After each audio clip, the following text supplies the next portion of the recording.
The dawn of civilization. Primitive. Dangerous. Exciting. The handwriting is on the wall. If the human race is ever going to amount to anything, it needs the most civilized caveman I have ever seen. Look who's come out of his cave. Mate, the last few podcasts were recorded on Zoom. I don't think it was at all. And we also had one of my favorite ones that I did in before. One of the guys in the US, his kid came in and was like, Dad, let me tell you about the Octonauts. And so we had like this good segment where this guy's kid just came in and was telling him how great the Octonauts were. It was fantastic. That's awesome. I was a big fan of it. But this is sounding pretty good. Yeah. And the sounds that are sounding pretty good is the Cave Dweller Music Podcast. Good afternoon, good evening, or however what time it is. To you, the troglodyte listener, the Cretin Cro-Magnon. Do you have any other, like, caveman puns or caveman alliterations we can throw in? Creature, of course. Ooga Booga Man. Knuckle-dragging Neanderthal. Yeah, One. which you fucking idiot. I mean, they listen to them, they kind of know what they're in for. It's the Cave Dweller Music Podcast, Matt here, and, you might be sitting there going, these accents, man, they're not the usual American one and the sort of South African, New Zealand combo hybrid that we're used to.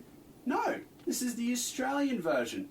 And I'm joined by Jared Berriman, who goes by the many different names, all the different projects you can get into. One thing I did want to ask, has anyone ever said, "Oh, Berryman"?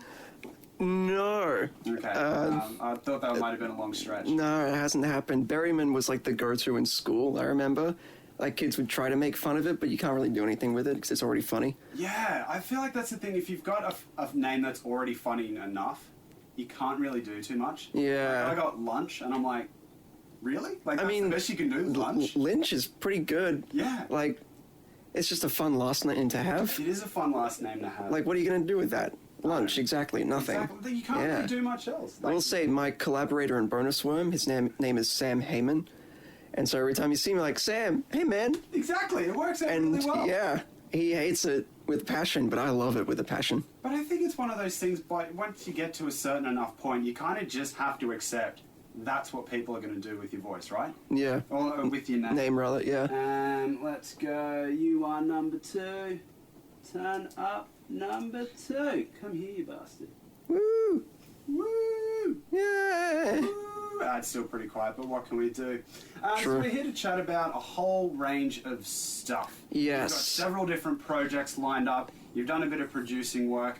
Your little in-studio diaries are another thing that I wanted to chat about. But yes. Let's bring it back to the very start. So you and I, for the troglodyte listeners at home, we've known each other in Periphery for quite a while. A couple of years now, I think. However long ago the first Z-Fest was. I think that was 2016, maybe 17. So it's about 5 years now. Yeah. And when I first met you, you were playing in Evacuation Plan, which, correct me if I'm wrong, and the quote in my mind that stuck out goes, it's music that I get really stoned to, music that I write when I get really stoned and watch sci-fi films.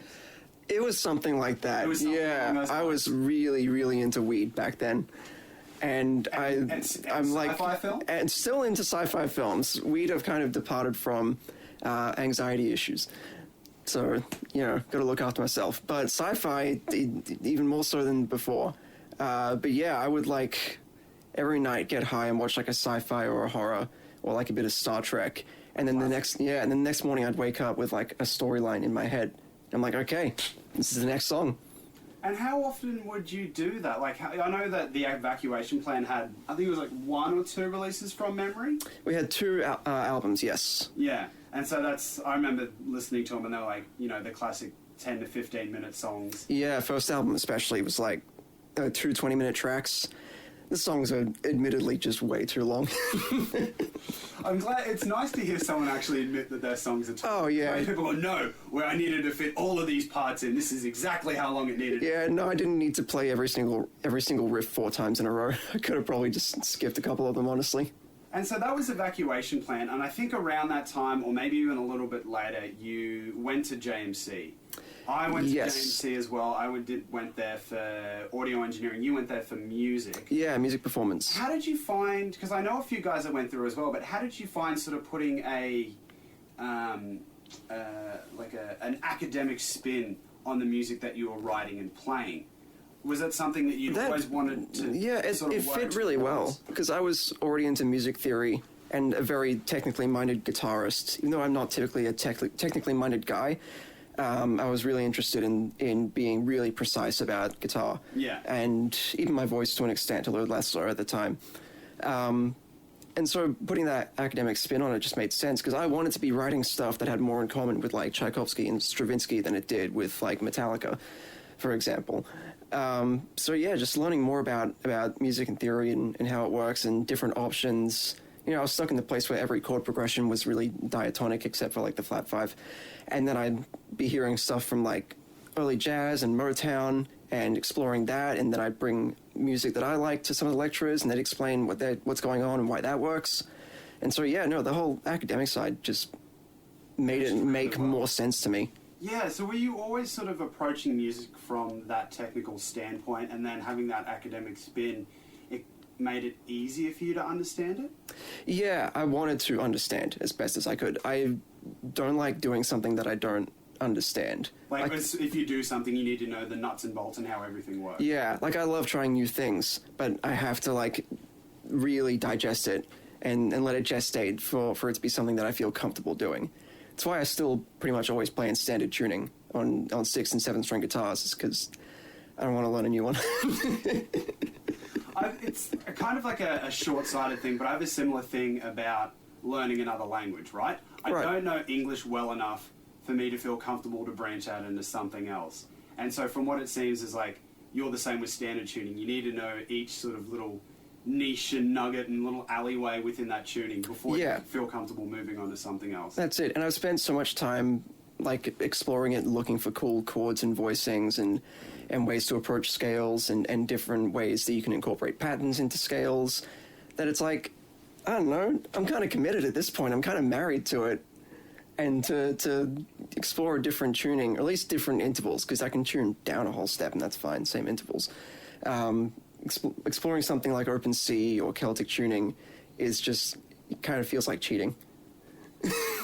It's not your natural habit. Yeah, there's nothing wrong with it. I love those tunings. I love open tunings. I think they're great and I'll jam in them sometimes, but I can't commit and write a song in that. So it's like, you can do all the other tunings, but as soon as you sit in front of like a preamp, a desk, and you've got your door open. If I'm here to write, I'm in standard tuning. Well, you mentioned like getting Stravinsky and trying to write more in that sort of way than say Metallica. And obviously, you know, we don't have anything against Metallica. It's just using I love them Metallica as a touch point. Yeah. Was that something that, from sort of my experience with the JMC crowd, they sat you down and was like, hey, this is what you guys know.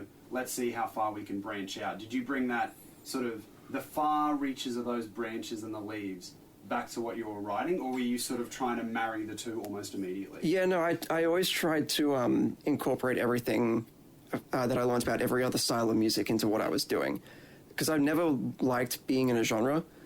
There's nothing wrong with it, and genre writing can be a lot of fun, and every now and then, I've been wanting to do a death metal album for a while, because I've never committed to death metal. I mean, I love death metal, and I'd love to explore it some more, but I hate there being anything off the table except for like strictly technical things. So like an album I'm working on right now, the only consistent thing I want is like electric bass all the way through.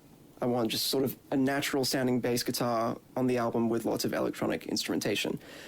But aside from that, yeah, like I would learn about Indian Carnatic music and their approach to harmony and how it's very drony but very microtonal. Okay, so is it sort of in the same sense as, I'm going to butcher the pronunciation, gamelan music? I'm not familiar. So I don't know it well enough, but you know Kamasi Washington, right? Yes. Okay. Awesome player. Fantastic. Yeah. I can't remember the amount of times that I've listened to the Epic. Wonderful record. Right, I've listened to Heaven and Hell. I think, no, Heaven and Earth is it called? Yes, another good that one. Yeah. I think as well, and this is something we were talking about with The Caretaker, sometimes it's easier to find those sort of, 15 minutes to an hour long thing, whereas if you go into Everywhere at the End of Time, it's like 6 hours, and I think that Epic ends up being three and a bit Yeah, right. Very much in the same sort of vein, very much the same sort of style of playing, but it's just condensed down and way easier to... Yeah, those big 6-hour artsy projects are, like, that's hard listening. It is. Like, that is a challenge for you as a listener to engage with it. And I think as well, that's half of the appeal, for me at least. Oh yeah, Going into that's all the something and draw. being like, okay, I'm going to need to commit a long period of time to actually sit down, listen to this, and experience it fully. Yeah, that's always, I mean, anytime I get a new album, I sit down, whole thing start to finish, give it all of my attention, just pick up all the details I can, and then obviously repeat listening. Sometimes I will do that twice for an album, even 3 times. Yeah. The latest Between the Buried and Me, 3 times I sat down and just did nothing but listen to it. It's awesome. So I have a different way of approaching listening to things, and if you're listening in, let us know how you sort of listen to an album, because the way that I approach it, and especially if I'm reviewing it for Cave Dweller or 4ZZZ, I'll have it on in the background while I'm doing stuff, just to get sort of a vibe, a feel, and an overall look at the record. And then I'll sit down either at my desk while I'm doing some work, or if I'm reading, I'll play it, and that'll be my primary focus in the background. And I feel that way I Right. can pick up a few more things than I would if I was just sitting down, doing nothing, and focusing on the record. Yeah, it's interesting. For me, it's like, especially if it's a new one, or one that I've been meaning to get through for a long time. It's like Christmas, you know? Like, I'm sat down, I'm so Running excited. down the Yeah, stairs dude. at Christmas, like, get out of I'm the like way, I I'm need like to listen." jumping in my seat, and like, I think it was the new BT Bam album. Like, there are points where I'm in my chair listening to it, and something will happen. They'll like do a certain change, and I'm like, whoa! That's one of the best feelings in music. You're kind of sitting there. It's either that or when they bring the riff back but slower. That's that's when you're like... Of course, always. That's the best. But yeah, I like that sort of romantic first experience with a record. You know, that like, it's just you and me tonight, baby. Nothing else. There's nothing else going on. So when you finished up at JMC, like I said, I know a few people that went through that course as well. It's very intensive. What was sort of your, like, once you finished it, how did you feel on the other side of going through like 2.5, 3 years worth of study? That was a really weird period of life for me, because as I finished there, it was like a couple weeks later, maybe a month later, we finished the first Evac Plan album. And so that was like my whole life was dedicated to that thing, was finishing that. And then things just kind of got worse. Like, just in my personal life, like, certain people departed from life, and I was feeling just awful. And I looked at the album that I'd made, and I'm like, wow, I hate this.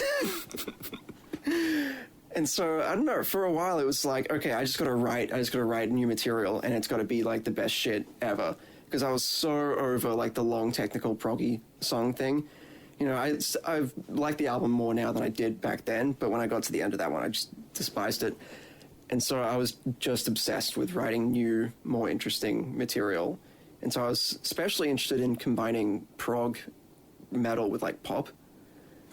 That's an interesting combo. Yeah, it's a challenging one. I know that I'm not a particularly big fan of the band, but I know Intervals have bridged that gap really well. Okay, I've not checked them out very much. I've heard some stuff. Like, to the point where I was working on a breakfast radio station in Innisfail, and I was actually able to play an Intervals song, and it just fit in really well. Obviously, Wow. It was a bit heavier and a bit more guitar and drum bass than a lot of the other stuff that was playing. Of course, yeah. But you could go from, like a top 40 pop song into that, and then back out into another one, and it didn't feel out of place. Yeah, right. Like, if you had an attuned ear to it, you can kind of go, oh, that's something a bit different. But for like the people that are working in the shops and just have the radio on in the background, I think that's a really good way, or a really good example rather, of that combining prog elements with a more of a pop music flair. Yeah, I never got to that point with that blending. It never would have fit in with top 40, what I was doing, but it was all about having hooks everywhere. So I'd have like a main riff in a song, and it would be technical, and maybe have like a time change in it, but it would have a really catchy hook, you know, and then I would have something else different and also catchy happen in the verse. And I'd always write lots of different verses, like it would never repeat verse, the same verse after a chorus, and then the chorus would almost fit in like a top 40 pop song most of the time. If you like rearranged it, maybe strip back some of the more technical elements, then like it's just Kept pretty the much skeleton on the bass. yeah, and pretty much all I do in all my projects is write poppy choruses. I think, from what I can gather, and from a few people that I've spoken to, it is kind of the downfall of a lot of heavy music, is sort of focusing too much on making that awesome riff, making that awesome breakdown, but it still needs that hooks for you to go back to it, you know? Yeah, that's the It's thing. like, you mentioned before that through JMC you'd listen to some stuff in jazz, and they always return to the same motif. Like, there could be like Yeah. a 6-minute xylophone solo, and you're still bopping along to it. But when that motif comes back, you're like, this is the hook of what I'm getting That's the at. thing. It's. I mean, Miles Davis. So what? You got to hit that boom, boom, boom, boom, boom. You know, they could take that. They could jam that live and take it on for 35 minutes and go to hell and back with it. But they're coming back to that melody because that's the bit that you know that your brain likes. So yeah, no, I think hooks are important. I don't think they're necessary. You can write music without them, 100%. You can write music that's just soaking in synthesizers, you know? And that's great, that's fun, and whatever you have a powerful experience hello, with. Brian Eno. Yeah, right? But even like music for airports has like melodies, like short fragments of melodies that you can remember. I don't, because they're not that catchy. I like that record, but I wouldn't say it's catchy, but it does have that element of repetition. So did you bring that focus on pop and the focus on those pop elements to something like the Bonus Worm Yeah, totally. record and a lot of the Jaffa the Big Man stuff and the new record that you've got coming out a bit later on? So is that something that you've brought forward after going through the evac plan and kind of getting bogged down in the tech stuff and going, you know what, sometimes you just need a bit of fun, like a little bit of lighthearted fun in the songs? Well, absolutely, in different directions. Because, I mean, now with Jaffa the Big Man, so the album that's coming out next year, it's called Big Man, because of course it is. That's a pop album, basically. Like, it's guitar-y, a lot of it, but also very synthy. It's quite hyperbolic sounding, I would say. Like, it's fairly aggressive pop. Yeah.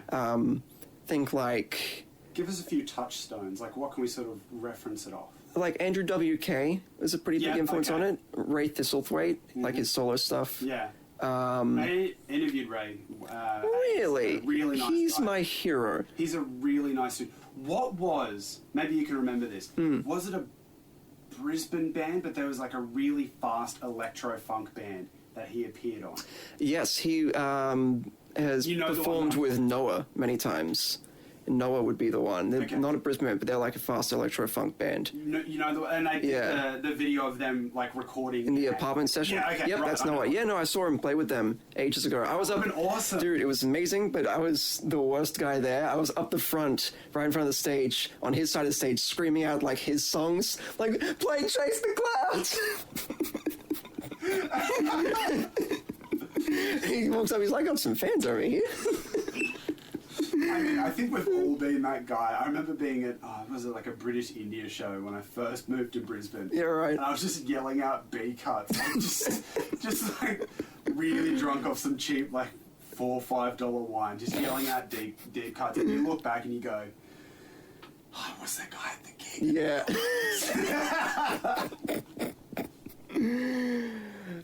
That's so much fun. Yeah, getting back to Jaffa the Big Man and the Big Man album, sort of how do you approach that, or sort of what's your ethos going into those kind of recordings?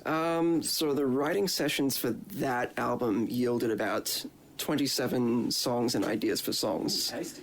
And I narrowed that down to 10. The 10 that I could finish, like I finished writing the skeleton and layering it, and then looked at it and said, I like this one. There were some that I finished, and then I went, oh, no. not today, or any day. And then there were a lot of, like, riffs and chord progressions and grooves that I could see them working on their own. Like, I like this, but I have no fucking idea where the hell it goes. And so it's just So sitting it there. doesn't fit into where Jaffa's going, or... No, like, I couldn't... I write by listening. Okay. And so I try to hear finished music in my head and then use the instruments and tools around me to bring it into the physical world. Yeah. And then if I get stuck, I listen to what I've done, and it usually tells me where to go. Yeah, okay, I can see that. Yeah, so you have a and- finished idea in mind, and then you sort of...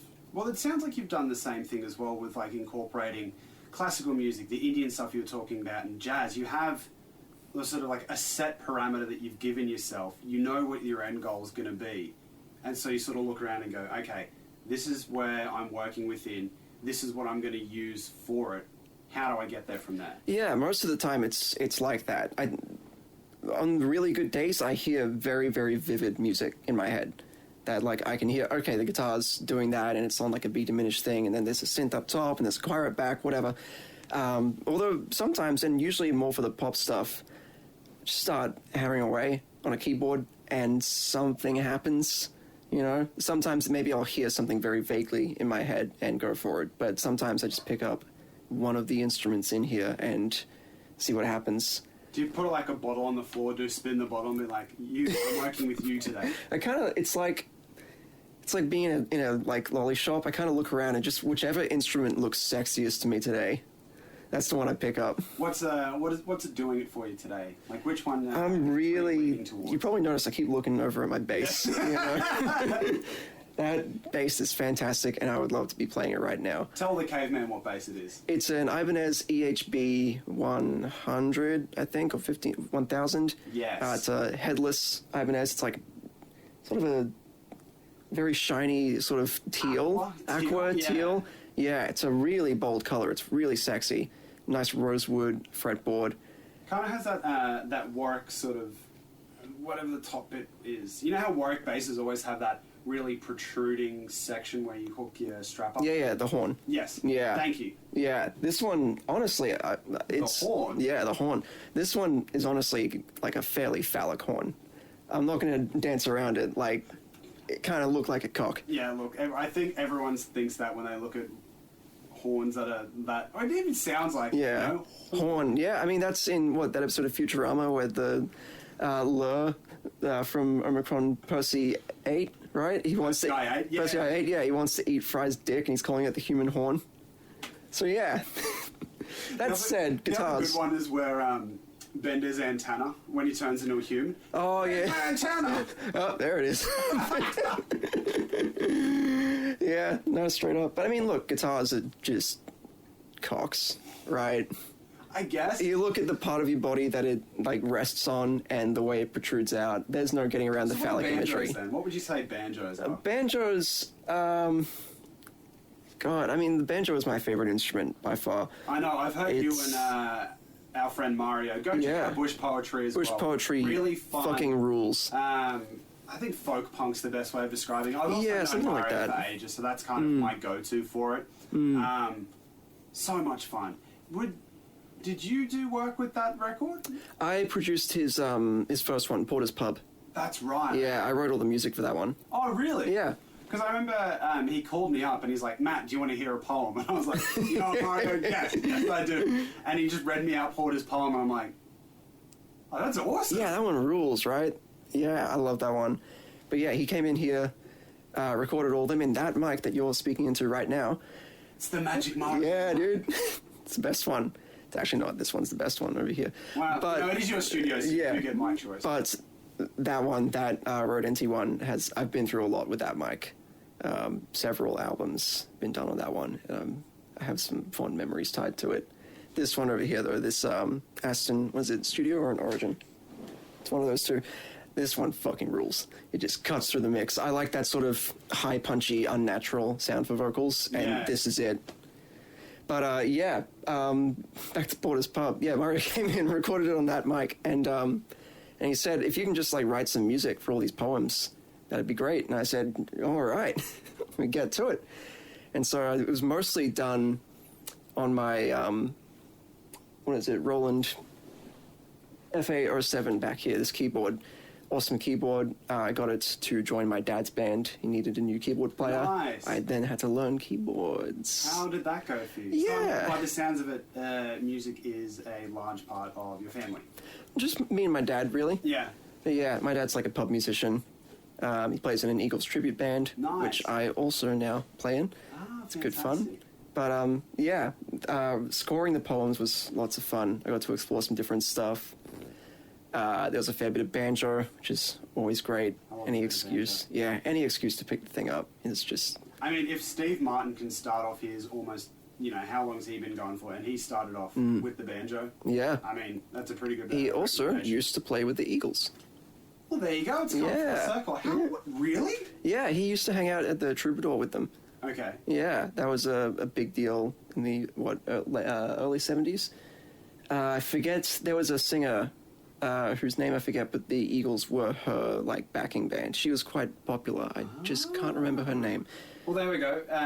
Another thing for you knuckle dragons. Steve Martin played with the Eagles. If Yeah. you're ever at a pub trivia and that question comes up, what famous comedian played with the Eagles? Well, now you There know. you go, Steve Martin. Never officially, but he would join him on stage.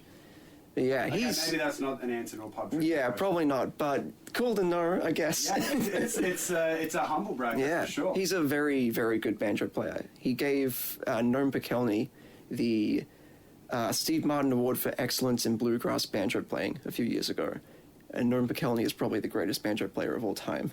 So, well deserved. What, Steve Martin has his own banjo playing award? Yeah. I think he's only given it out the one time. I mean, why not, hey? Yeah, I mean, that's a life goal for me, is to get that award. Yeah. Because I want it. I want to be acknowledged by Dad, you know? Maybe you can sit there and be like, hey, look, Steve Martin, I play in Yeah. an Eagles tribute band. Yeah. I mean, yeah, I'll say, hey, we got that connection. Exactly. You know, I've been doing He played in bluegrass. the actual Eagles. It's So. true, yeah. So, near enough. I play banjo in the Eagles tribute band. Well, there you go. Yeah, for one song. Yeah, Worth it. That's my favorite part of the whole night. perfect. Yeah, I just run up the front of the stage, go wireless, and just running around with a banjo.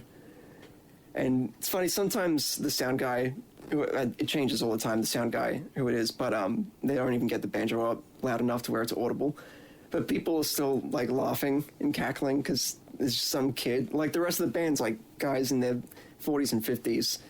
And I'm, this child just running around with a banjo. I would like to point out, I'm not- Jared is of legal drinking age. Yes, I'm not a literal child, just mentally. Although in saying that, that would be fantastic if you were a literal child and you're sitting here and be like, oh yes, I've done uni, I've been a producer, I play in an Eagles tribute band. I released 5 albums. They're all terrible.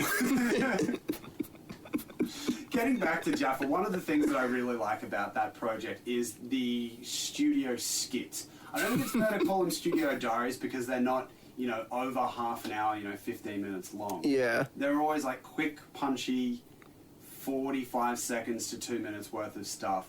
Is that just to keep yourself interested? Or is it sort of a little something aside, the Every Time I Die or the A Day to Remember studio diaries? It's a lot of things, because most of them I do with my best friend / creative partner, Adam Matter, who's been my best friend for a long time.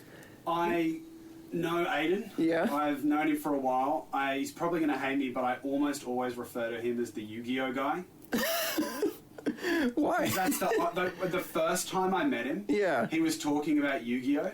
Fair enough. That's the only way I can remember him. What year was it? 2015 or 16? Yes. Yeah. Yeah. I never did it myself, but in school, we'd go to the library and play Yu-Gi-Oh! I would watch. I wasn't cool enough to play Yu-Gi-Oh! I just sold a whole bunch of Yu-Gi-Oh cards for $220. Oh, I'm nice. very impressed. Yeah, wow. I'm not saying how much I spent on them. Yeah. I sold them for over $200. Yeah. But yeah, no, Aiden also went to JMC. Really? He did film and TV. Nice. Yeah. And so we make content together. We actually spend a lot of time just writing content for Jaffa. We go to an office and work. It's like our writer's room. Yeah. So there's a lot more sketches written than there are filmed. And there's a couple music videos written that haven't been filmed. One's getting filmed in a couple weeks. I'm very excited. nice. For a song called Do Your Best. It's a very sarcastic, very fun piece of music about being terrified of the passage of time. The scariest thing in existence. Is the bathrobe going to be involved in it? It never comes off. Okay. Actually, no, it does, but the outfit as a whole remains. When I start playing live, which is coming up, starting rehearsals next month, I will keep the bathrobe on for the first 2 or 3 songs and then ditch it as soon as I have to pick up a guitar. Yeah. I'm aiming to not play many instruments live. I just want to sing and play some keys. A big problem for me with Evac Plan is that I was tied to a big chunk of wood, which we affectionately refer to as a guitar. Yeah. 7-string, if you're spicy. Basically, this podcast is just shitting on guitars. I hate them. we like banjo. This is a pro banjo episode. Yeah, this is a banjo safe space. Fuck guitars. I've only spent 800 billion hours trying to get good at them. Goddamn cock-looking things. It's Yeah. chunks of wood. Exactly. Yeah, see, another reason why they're dicks. What are they made of? Wood. Wood. Exactly. Yeah. Wow, way to rub it in, guys. Yeah, God. Idiots. Full disclosure, I do love guitars.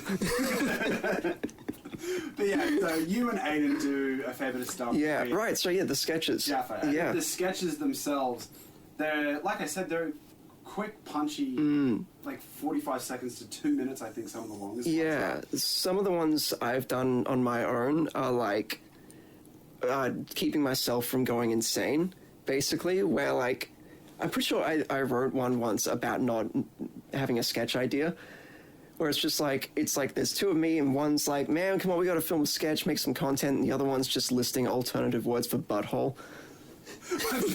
Come on. Anus. Rectum. The moose excuser. I think that's my The favorite. moose excuser. Yeah. One that I heard, the velvet donut. Oh, that's good. What else? No, fuck, they've all escaped me. If you want to go back to some classic Limp Bizkit, chocolate stuff! But yeah, that was me, like, just trying to stay afloat. I think we were in lockdown. And I was trying to write. I was working on a really intense piece of music called Lost. It's like an 18-minute single, I guess. But it's 18 minutes. Man, that's longer than most EPs, so... Yeah, and it's like, it's 4 very distinct styles. Yeah. It goes from being really electronic and aggressive to really natural and nice. So I was in a state, basically, and I had to, like, write something to manifest my own little internal struggle. And so I'm like, okay, well, here's 2 me's arguing with each other, because that's essentially what my writing process is. You know, like, I do the whole, I imagine the music and I hear it, and then it's just like, it's like an argument between the me that exists in the form of the lyrics and the me who's just me, where I'm like, I'm trying to depict myself in a certain way, and there's a weird, I don't even know how to quantify it, there's a weird war there between who is trying to exist lyrically and who is allowing that person to exist lyrically. So is it a case of you wanting an idealized version of yourself? No, honest. I'm very unidealized in my music. You'll definitely get that when the first Jaffa album drops. I have a tendency to shit on myself. I've even scrapped songs because I read it back and thought, this is just depressing. But no, I try to depict myself very honestly, and I try to poke fun at myself a lot. Because in the past, I have taken myself incredibly seriously. Super serious musician, man. Yeah, and I look back on it and I just cringe. It's awful.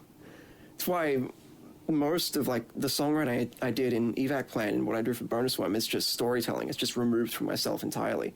Where I just think, like, oh man, wouldn't it be cool if, like, this vampire, like, killed some dudes and then, like, turned into a demon and then kill more dudes. Do you find that easy to write lyrics in a storytelling kind of way? I wouldn't say easier. It's different. It presents its own challenge. Does it be more freeing? Like, you can get out of your internal conflicts, can kind of quiet themselves to think, I'm not writing this about myself. Yeah, I don't have to be honest. Yeah. I can just try and tell a compelling story. But what I've found, and what I did for Bonus Worm, is that those stories are really only compelling when they are, like, allegorical for my life. Yeah, okay. You know, or when I'm using this story about, like, 2 scientists building a portal and a monster comes through and absorbs them. When I'm using something like that as a way of discussing, some sort of, like, emotional issue that's occupying my brain space. So now, they're never even just stories anymore. Now they're always, like, about something. But usually, often enough, I find out what it was actually about when I get to the end. Okay. So you're projecting stuff into a story, and then upon reflection you go, oh, that's what I was talking about. Yeah. Sometimes I do just start spitting out words and then read it back, and there's a very clear meaning there. It's like, oh, yeah, today sucks, doesn't it? Or sometimes the lyrics are really nice. I'm like, man, been having a good couple weeks. Although often when I'm at my best is when I write my most, like, depraved stuff. Okay. Not that I'm super disgusting in my lyrics. I mean, but you do have a Stephen King book over there, so we can't really judge your... he's worse than me. depravity. Yeah, there's a book missing from the shelf there called The Troop. I loaned it to a friend recently. It's by Nick Cutter. Everybody go read that book, The Troop. It is foul. It's a bunch of scouts, Boy Scouts, getting eaten by worms from the inside. It's disgusting. There's a scene where I've seen a passage where a chimpanzee eats itself. I was going to say that's fantastic, and then I sort of just for like Think about it. Is that how you want to describe that? for like the shock value of it, I was like, that's fantastic. I've never thought about that before. And then I started mentally putting together the image of a chimpanzee eating itself, and I was kind of like, It's not much fun, is it? oh, that's kind of horrible. Yeah. So yeah, everybody go read that book. Give Nick Cutter some money. He's awesome. So you mentioned Bonus Worm there, and earlier on we made a joke about Sam. Hey man! Hey man. Hey man! Oh, he's gonna hate this. Oh yeah. Well, you got a shout out on the podcast, mate, so it's okay. Of course. How did that come about? Is it because, from what I can gather, it's one of your first collaborative works since Evac Plan? Yeah. So what happened with Bonus Worm when we started writing the album, You're Living in a Nightmare, John? We Is were that a still quote from somewhere? No. Okay, just because I saw that, I looked at the title and thought, I should know what that's from. It's but almost a quote. It's an amalgamation of a few quotes from one particular source. I feel like I shouldn't say where it's from, though. why? Because I'm a cool, niche, hip dude with really unique taste. You're trying to write pop songs, Jared. It's from a Francis Higgins video. Who's Francis Higgins? He is an Irish YouTube content creator. Okay. He is one of the funniest men on the planet. We actually we reached out to him to try and get him to appear on the album. He never emailed us back. Understandable. And it's overseas as well, so you can't even follow up with a phone call. Yeah.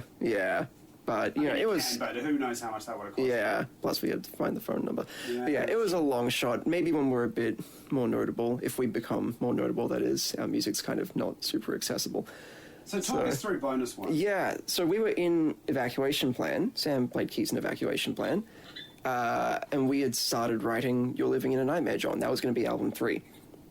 And it was already from writing session 1, took on a very distinct form from the Evac Plan stuff. Because the first Evac Plan album was like 4 guys in a room writing together, which is why the songs are so bloated, basically. Is that we just... Everyone trying to fit in their own ideas. Yeah, and everyone's saying yes to everyone's ideas, there was... If I say yes to their idea, they'll say yes to my idea. Exactly, Of right? course. It's like, oh, cool, for totally fair diplomatic songwriting. Problem is, we would play each riff 4 times so our drummer could play 4 different grooves underneath them. And then the songs are 20 minutes. But the second album, because like I said, I wanted to bring in that pop side, I wrote, I think the whole thing by myself. And just, I wrote in muse score. I brought, sheet music to rehearsals. And I said, okay, guys, here's the song. Do your parts, do your thing to it. But it was very much an album that I wrote. Aside from a few things here and there, the chorus of the song Thaumaturge, Sam wrote about 1.5 years before I even touched the song. He just had that chorus, an amazing chord progression buzzing around, awesome feel, and he didn't know what else to do with it. And so when I got around to writing the album, I said, hey, that chorus, can I just snatch that and don't even worry about it, I'll just do some riffs to it. Don't worry about it. Yeah. He's like, yep, all yours. And I think there might be one riff somewhere else in the machine that someone who isn't me wrote. I think, maybe. I forget. It's a while ago, and I was still really into weed. So explains a lot. If there's liner notes floating around, they'll probably tell you. Yeah, there's lyrics.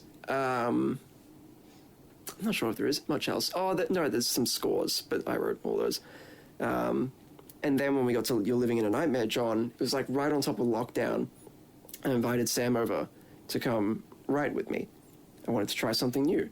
And I don't like collaboration very much. I think it's awesome. I think it's great. I just kind of have a huge ego. So people, they have ideas. And they're not yours. They're not, yeah, I don't like that. And they say no to your ideas sometimes. Sometimes, yeah. This is a great idea. I'm like, shut the fuck up. I know what I'm doing. So yes, it goes without saying my ego's, large. I'm aware of that. I'm aware of my downfall in not particularly liking collaboration. But the first session, like, I had my guitar effects set up, going straight into the box. Sam brought his keyboard. And so we would, like, write sections together and layer them, write drums as we go. We wouldn't touch bass till the end of the writing process. But we just found that we had so much better chemistry than we had previously realized writing together. Like, it worked really well being in the same room in the band setting. We'd always write pretty complementary parts, but too often I would say to him, just play the riff, where when two of us are already playing the riff, adding a third one, and then the only other instrument is drums, so everyone is just playing the same thing, it just kind of really lacks space and dimension to me, which I didn't care about as much back then, I guess. But yeah, we found that writing together that way and just immediately recording everything and layering and not giving a shit about how playable it is, or if we can do it live without a backing track, just being totally free, really, really worked for us. And immediately I saw that we were writing, like, our best stuff, like, by far. And then a little way through writing it, the band, Evac Plan, dissolved. And we had talked previously, because we kind of got a sense maybe things weren't going to last much longer. And we'd, like, sat down and said, well, whatever happens, we're going to keep going. We're going to finish this album for sure, because this is incredibly exciting to write. But we'll keep doing stuff, whether or not it's a band, whether or not we even play live ever. You and me, buddy. Because, yeah, we really, through writing it, found that we were closer as friends than I think we'd previously realized. So it's a shared experience. Yeah. No, it was a really fun, like, collaborative thing. It was our baby, where the first Evac Plan album was kind of everyone's baby. And the second one was, like, still, like, pretty collaborative, but I really drove the ship. This was us. This is us as two boys making a baby. And, yeah, I think the day after Evac Plan dissolved, Sam came over, we got some, like, Japanese food, had some beers, watched Lord of the Rings, and picked the name Bonus Worm. And here we are. So you had those songs pretty much already written and waiting in the wings, and then when Evac... A couple of them, yeah. Yeah, I think the last one we wrote was a song called Skyward, which we actually performed once as Evacuation Plan. It was good. We were finally, our drummer in that band, Blair Hamilton, I would always try to write something that was too hard for him.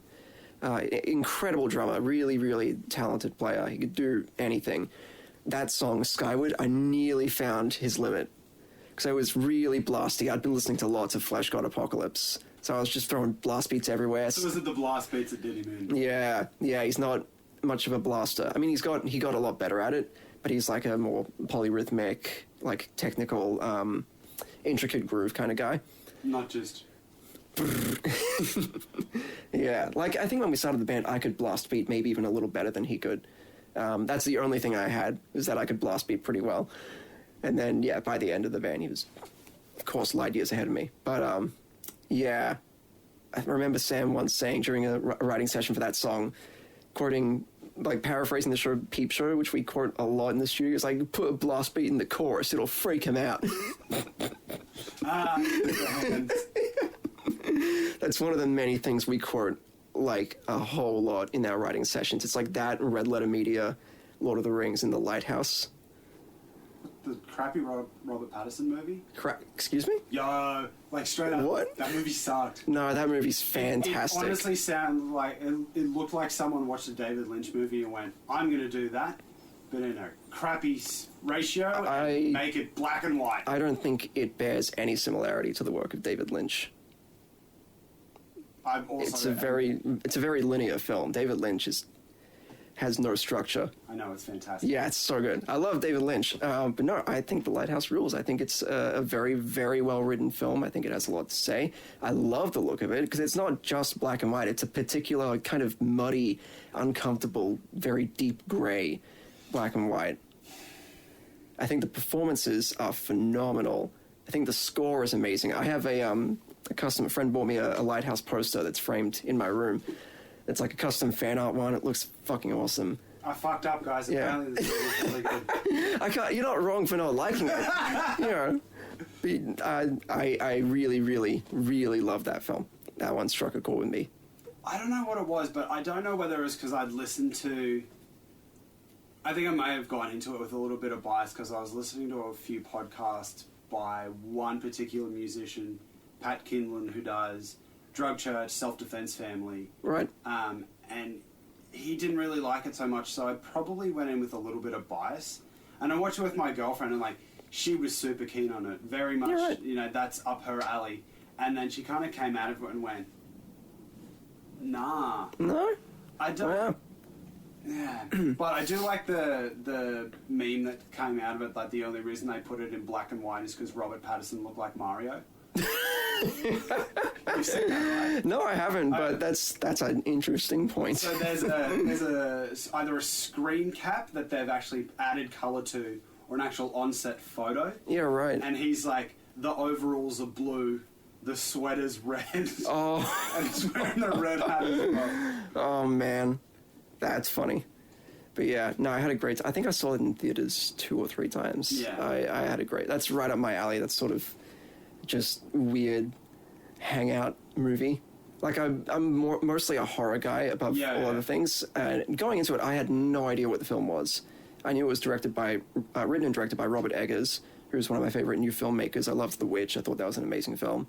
And so just knowing that he had something coming out, I was super on board. I think his next film, The Northman, is also going to be black and white, maybe? And he just got greenlit for a remake of Nosferatu. The spoopy guy? Yeah. I'm sorry, Zach. I'm sorry, I should know vampires. Yeah, Zach, I'm sure Zach Nosferatu quite recently. The original 1939 I think, film? No, 1929. Were you first introduced to that from SpongeBob? Yes, okay, good. absolutely. Yeah. Yeah, Nosferatu. Yeah, that movie's awesome. My boss at the place where I teach guitar told me to watch it. I forget what I think I was reading Dracula at the time. Which, by the way, overrated book. I read it. I didn't think of it much as a horror book, but as like a suspense thriller. Fantastic. You know what my primary critique is? What? Too much breakfast.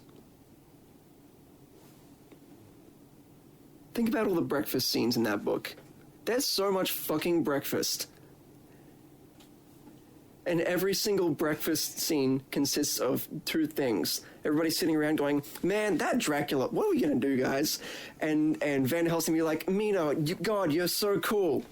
You're the best woman just ever. Wow. you. Holy shit. So my one takeaway was they spent ages chasing this dude throughout Europe, and then the final scene is open box, stab and heart dies. And I'm like... From a distance as well. I know, I'm sitting there like... Maybe I've just been conditioned to like Big Boss Endgame kind of endings, but I went, yo, this sucks. Yeah. Like they just killed him outright. Yeah. Well, it's like almost out of sight. I think it's from Van Helsing's perspective, right? Him and Mina are watching from like a cliff, like a kilometer away almost, just like through binoculars. I'm like, okay, neat, you got him, I guess. It looks like you did. I got a collection of Bram Stoker stuff, and it's got a couple of other things that he's written. Yeah, right. And it's very much along the same line. Like they don't reveal the big bad sort of like towards the end, and then it's over very quickly. Right. Yeah. You're a big horror guy. H.P. Lovecraft. Thoughts? Big fan. We had a song on the Bonus Worm album called Azathoth. Azathoth being one of the eldritch gods in H.P. Lovecraft's mythos.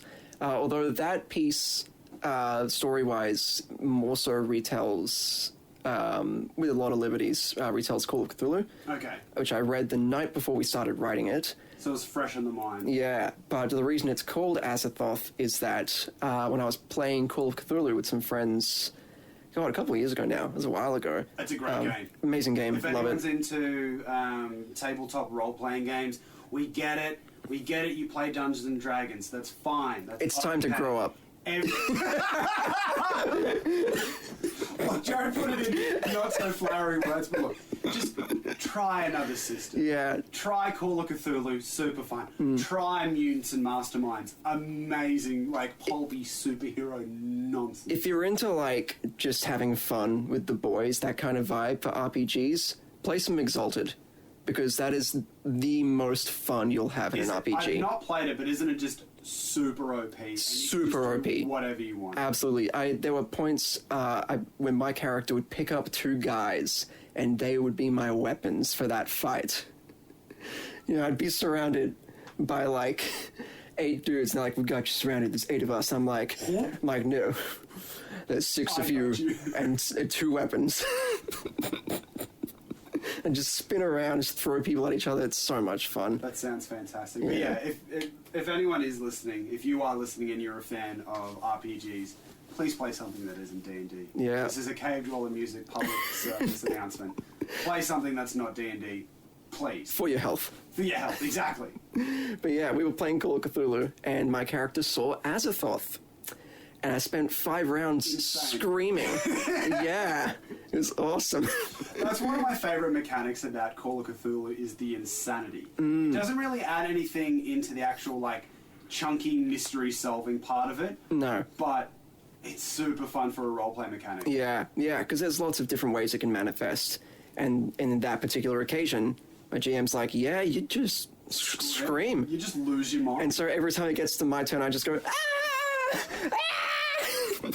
And I think I've read a bit of H.P. Lovecraft before I played Call of Cthulhu, and my main issue was they don't describe the big bad. And that was I the thing love that about it. See, I have spoken to a few people as well who have the exact same opinion. Yari, who's a member of Cave Dweller Music, he was the guy that interviewed the Reticent. Oh, right, which we awesome. spoke about. Love the Reticent. Alongside James and Brendan. But I was having this conversation with him, and that's what he really liked about all of the H.P. Lovecraft writing. But the thing that did my head in is I'm reading it and he's going, this is so horrible. It's so horrible, I can't describe. You guys, I can't even tell And you. my Just brain- my trust brain- me. My brain is sitting there going, like, maybe it's because I just finished reading June or something. Like, Great book. You know, yeah, fantastic book. Very keen for the movie. Quite, But it yes. Came, like, maybe it was the frame of mind that I was in, and I just kind of went, but you're retelling the story, right? You're retelling the story, and you're No, not but telling that's us the how thing. spooky it is. That's the thing, All that because you're saying is the that you're spooky addicted to thing- opium. Like, that's it. That's almost, it's like, creepy land, old thing, spoopy stuff, I'm addicted to opium, I've killed myself. There you go. Don't bother reading Yes. H.P. Lovecraft, kids. I've just described his entire writing. Look, you're not incorrect. H.P. Lovecraft. wrong. H.P. Lovecraft is not known for being a great writer. His writing's very clunky. I personally enjoy his writing style quite a lot. I find it oddly soothing. Okay. But I don't read him all that often because it does get old. Like, sometimes it works for a whole story really well. Like, Call of Cthulhu, I think, is great start to finish. The book, not the game, although the game as well is The game's great. fantastic. Play something that's not D&D. Yeah, play something, just grow up. Right. 5e bad. 5e bad. But yeah, like, Shadow of Innsmouth is one that I think gets old pretty quick. I mean, it's not a super engaging story. But the reason he doesn't describe it is that what is seen is beyond the comprehension of the human brain. That's the point. It's undescribable. Think like end of 2001, you know? Or Space Odyssey? Yeah. I haven't seen it. Oh, it's awesome. You should check it out. But like, it's cosmic horror. It's you see something that your brain cannot understand. You lack the cognitive function to get that thing. and it drives you insane. And in that moment, you entirely realize your complete and utter insignificance in the universe. Bro, I can look at a fucking tree and think the same thing. That's the one thing that does my head in. It's when people are like, you just don't get it, man. It's like, dude, obviously I don't get it. You don't need to drill that point home. Yeah, that's fine. You don't have to like H.P. Lovecraft. Like I say, he's not known for being a great writer. He's known for having really cool ideas. They are cool ideas, I'll give him that. Although in saying that, I listen to a lot of H.P. Lovecraft stories in audiobook form. Right. And I found that they were way better at sort of giving a good vibe and feeling of what the stories are about, rather than me sitting down there and reading it myself. Yeah, that's the thing. That first person perspective really lends itself to being read. There's a great one of his called, I think it's called Ermengarde or The Heart of a Country Girl. Mm-hmm. You ever heard of that one? Possibly. Probably not. It's a comedy that he wrote. Fantastic. It is well worth a read. It is terrible. Just awful and so fucking funny. Is it like The Room kind of awful? I don't know if I'd say that. It's just, it's such a bizarre attempt at comedy. Where, like, he just tells a story that's just very strange. Yeah. Like, it's just like two guys trying to win over a girl, and one of them's the villain. And the only genuinely funny part, like, funny on purpose part, is that at one point, the villain, like, is about to do something good, and the line's like, and then he remembered that he was the villain, and then he kicked a cat. Like, literally, like, he remembers he's the villain, and then he finds a cat and kicks it. Just, like, stops what he's doing, walks out, goes exploring. Just to remind the audience, bad guy. Bad guy, not a good guy. That one's, worth a read. It's quite short, not very good. But speaking of very good and very exciting, you've got a solo album coming out. Yes. Talk us through that. So, that's the Jaffa The Big Man one. Big Man. I thought it was you were putting one out under your own name. Oh, I'm working on one. Sorry, I'm trying to keep track of my projects. I'm working on one under my own name. Yes. I've got a couple out. The last one I made in a day. It was called On the Day. It was fine. It's just sort of a fun challenge. But the one I'm working on right now, it's called The Cave and All Things Below. It's a sequel to an EP that I released this year called A Life Less Ordinary. That one is the prologue to this fantasy epic that I'm working on. It's going to span, I think, 4 albums, it's looking like. And it tells the story of a guy pretty much from the beginning to end of his life. Maybe not end. I'm not sure how it ends yet. But a big chunk of his life, where the first one is his father fighting this dragon in a kingdom. It's a fantasy story, Fantastic. you know? Yeah. And losing that fight, and his wife sending their child off to be somewhere else. He got burnt alive by a dragon, yeah. Hey man, you know how much damage dragons do. This is 5e, it's very unbalanced. 5e bad, another game. Yeah, actually no, I guess really it's more like an old school Essentials fight, considering how poorly it went for him. But yeah. Just a little, pull back the curtain a little bit. Jared and I actually finished a campaign of Old School Essentials where we were the only people that actually made it to the end. Yes. Well, Florin was. Yes, my character was the only one who didn't die. You died, you had a character die once. And then our friend Matisse had 3 characters die. Yeah, I know. Poor Matisse. Yeah. But her second character was very rude, so I'm not upset. She had interdimensional dementia. Yeah, which is no excuse for rudeness. For racism. Yeah. In-game racism. In-game racism, to clarify. Not real racism. No. It's in-game. That's the beauty of tabletop RPGs, is that you can be a racist. Just prepare to have that clipped out and we'll go from there. Oh, God. But talk us through the fantasy epic. Yeah. 5e bad. Yeah, 5e bad. Album 2 jumps forward 20 years. At the end of album 1, the little baby is being taken off on a boat to live somewhere else, and that ship gets raided by pirates. They take him. Yarr! Yeah, they throw him in a cave where he mines for the next 20 years. Mimes or Mines, pickaxe, Minecraft. And that's where this album picks up. as a magical mime? Yeah, him being a mime, he's so good at it. And I'm miming the music as well. The whole album's just silent. It comes with sheet music. You have to imagine. Yeah. But So that's the start of album 3. 2. 2. Yeah, it's the one I'm working on now. I'm half an hour through writing it. It's probably my best work, I think. It's... In terms of cohesion, or how do you quantify that? I think it's my most efficient and creative composition. Something that I have a big problem with in my early stuff is a lack of efficiency. I didn't need to play that riff 4 times, you know. And I had too many ideas a lot in the past. Now I'm, especially in this and in Bonus One as well, but really just focusing on taking 1 or 2 ideas and just developing them, doing lots of different things with them. The last piece that I wrote for this album is 2 ideas, essentially.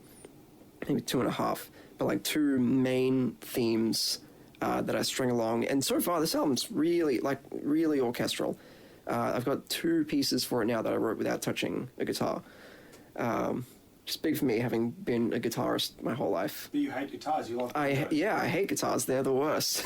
Banjos. Yeah, there's a fair bit of banjo on the album so far. Wonderful. Yeah, there will be more at the end of the story. Setting-wise, we move into a forest, and so banjos are good for that. Yeah. Banjos and flutes are like the ultimate forest vibe for me. I can say that. I definitely feel flutes, pan flutes, if you're feeling particularly fairy-esque. Oh yeah. Yeah. Especially like a tenor banjo is a deeper sound. So that's good for that forest vibe. Or you can see up there, that is as far as I'm aware, one of a kind fretless nylon string banjo made by Rocky Creek Instruments. And that thing has the most insanely beautiful tone. And that, when I play it, I feel like I'm in some mystical forest. I feel like I'm on the set of, like, Legend. Like, it's just so incredibly beautiful. And that'll definitely appear near the end of the album. And then album 3? Album 3. Been working on that, or is that... No, I haven't touched it yet. I have the story. I have, like, when I first write out a story that I'm making into music, I do it in, like, green text form. It's just like the most efficient way. Points, yeah. Yeah. It's like, it's written like a green text. I'll say like, oh shit, .jpg in my notes for laying out a story. So I don't know, it helps me convey like what that's meant to feel like. And I don't know, I write things out very casually. But album 3 is gonna be like on a boat primarily. Yeah, high seas. Very watery vibe. There is a point in the story where the main character is at the bottom of the ocean. I'm really looking forward to writing that because I can hear that. I was about to say, if flutes and banjos have forest vibes, what instruments are you thinking for deep sea or even like on the ocean? So there's a few different ones. For like the shore, I like a steel string acoustic guitar for the shore. Or the steel shoreline. drums if you're feeling particularly Mario Kart. If it's like a real, like, if it's popping off, then yeah, You gotta steel have them drums. steel drums. We had some steel drums on the Bonus Worm album in the song Azathoth, very briefly, as a joke. I was about to say, I Yeah. can't imagine that really hectic demon, the first thing you want to do is like have a beer, strip down your board shorts and have a... Yeah, that piece is meant to convey insanity. Right, And also okay, that ego. makes sense. Ego's a big part of that one. But there's a lot of different unexpected and you might even say objectively poor instrumentation choices, which is sort of the point. There's a part where we have a synth layered with bird samples. Okay. Like every time Sam hits a key, it just makes like a little tweet sound. Yeah, and it's awesome. It's so stupid, but it's great. What else? We threw in dog samples. Nice. Like bad MIDI dog samples at one point. Yeah, there's a blast beat, then it stops for 1/8 note, and there's a and it keeps blasting. We use a blast beat as a jump scare near the end of that piece. Because it's just meant to be off its nut, basically. Yeah. That song. That's like the big crazy ending to the record. So you went a little bit Igor on it. Yeah. I think that's a fair comparison. I'm not as insane as that guy. I can't remember whether this is true or not, but he used like a chicken cluck as an instrument in part of his song. Oh no! So what he did? This is a piece called You know the song that I'm talking Yeah, what's it called? It's called like Chicken Ballet or something. He got a toy piano, threw a bunch of like chicken feed on it, put a chicken in front of it. The chicken pecked all the seeds and hit notes as it did, and then he wrote music to that. Okay. Like he wrote drums and stuff to that. It's frightening. I love it when you hear approaches like that and you just kind of go... Like, how did you get like the there? classic Werner Herzog, but why? Yeah, like, how did you get there? How did you get to that idea? I don't Oh know. my god. He also, on his last album, recorded a guitar part through a burning amplifier. What? Like, he set the amp on fire, Okay. put an SM57 in front of it. Did that end up on fire as well? Yeah. Okay. Yeah, it melted. And that was on the album. So you have a feeling that you like your gear too much to do that? Yeah, no, I couldn't. If I was endorsed, I'd be like, hey, send me an amp, you know. What are you going to do with it? I'm going to set it on fire. Oh, what am I going to do with it? Man, straight fire. That's what I'm doing with it. But, yeah, no, it is sort of that Ego vibe a bit. I should listen to more Ego. It was cool. Yeah. Was it last year or the year before that I think it record was the year before. I think. I have to Right. check. Yeah, super cool. But other ocean instruments, I like the marimba a lot. came out? What's a marimba? I'm not totally sure. It's like a xylophone. Marimba? Sorry, Yeah, joke. yeah. I think it's like a xylophone. I forget the difference specifically. I think it's very similar to a xylophone, actually. Wait, it's not that... Oh, no, that's a bellophone. No, that one. Very similar to... Yeah. If it's the instrument that I'm thinking of, it's originating in Africa somewhere, and basically what it is, it looks and is built like a xylophone, but the way that it's played has this really buzzy, overdriven sound to it. All right. I think it's BLEFON. It's really cool. Again, it's one of those ones, you know when you just look and see what KEXP has done in the last like month or two? No, Do you know KEXP? I don't. They're a community radio station in, I want to say, Seattle. Okay. And they just have a whole bunch of really cool live bands in. I can't remember the name of the band, but yeah, they had this guy in, and it was kind of, by the sounds of it, a similar thing to a marimba, where it looks like a xylophone. And it kind of sounds like it to an extent. It's played the same way, but just completely different sound that it produces. All right. Very cool. I'll have to look into that one. But yeah, marimba's a more kind of deep, subdued kind of sound. I like it. It feels watery. A guitar with lots of reverb and delay on it Classic. could be, yeah, quite watery. What else? Would you think of putting a phaser on it as well, to sort of have that wave Oh, effect? true. That could be fun. Yeah. And I'm trying to not use synthesizers very much in this project because it's fantasy. I want it to be more natural. Yeah. And really heavy on the orchestra. So, God, what orchestral instruments would I use? I guess clarinet. Yeah. That's a good kind of like squid dancing around the bottom of the ocean kind of vibe. Especially, I love the foreboding tone of a deep bass clarinet. And You're I've kind of been like, using it. oh no, something bad's going to happen now. Yeah. Yeah, I've been using the bass clarinet lately to double, like, heavy guitar riffs. And, dude, it fucks. It's such a heavy tone. Okay. Yeah. That's an interesting approach. Does it just give it more low end and a lot more presence? It's thicker and has a very different sort of aggression. Okay. It's got more body Yeah. than an electric guitar does. But it doesn't get in the way. It kind of fills out all that area that the electric guitar doesn't cover. So it's in the like low end. You're using it as an in-between a bass and a guitar. Yeah. It's just, I don't know, man. It just sounds good. It's just aggressive. It's heavy. That's a really fun take. I never would have thought of sliding that into underneath an electric guitar. Yeah, no, it's good. Bass clarinet is a heavy, aggressive instrument. Like, it really can be. So you're going to do an entire record only with bass, clarinet, no guitars? How did you know? Just that's probably an idea. I'm like, wow, Yeah. of course. Yeah, I mean, maybe. There's a lot of, like, instruments that aren't guitars that I think sub really well for that heavy, djenty guitar tone. Bass clarinet's one. Piano, I think, absolutely. Those low octaves on the bottom end of a piano are chunky.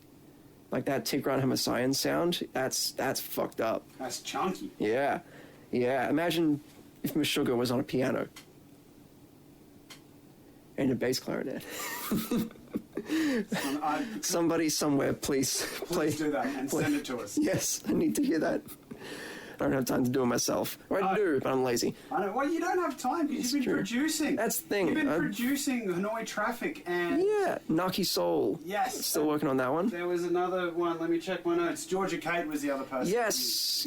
We dropped a single. Let's break it down. Let's go through Hanoi Traffic first. Okay. Producing their record or their EP. Yeah. First and foremost, how do you feel going from writing, recording, and producing it all yourself to taking that step back and being a sole producer? It's nice.